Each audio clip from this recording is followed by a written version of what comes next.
来继续来看这件，这真正是自投罗网。新北市的淡水水队派出所的头前，半暝2点外，一台修理车弄到停伫门口的警车船倒摊去，警员马上走出来，把车顶的驾驶甲乘客救出来。加在2个人拢敢若受到轻伤。不过警方离因的车顶超出着松狮烟弹等等的毒品，甲因移送法办。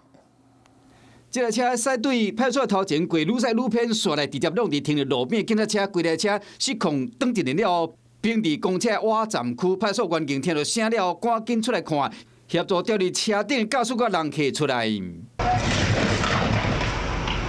这台车弄一个真正啦，警方出动吊车，将这台车扶正，煞来入去车内检查。那个密录器开着，密录器开。 驾驶躺只脚徛伫边仔看警方伫超副驾驶座的乘客一连的挖近你看，敢若有淡薄紧张。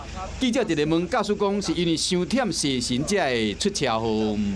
我从那边过来了，对，我就那边擦撞到他警车，对不对？代志发生伫新北淡水区水队派出所前，透早2点外，现场的查甫人驶这台车无说日去弄到警察车，车顶17岁乘客甲警方讲，2人是去台北市送货结束后，倒来淡水市发生意外，听起来合情合理。不过警方伫车顶敲到毒品，于车上发现3级毒品 K 他命2包、咖啡包4包。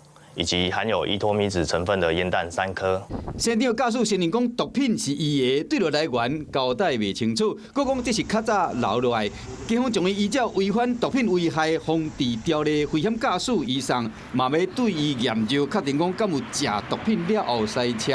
啊，这个少年人是依照违反毒品危害防治条例函送。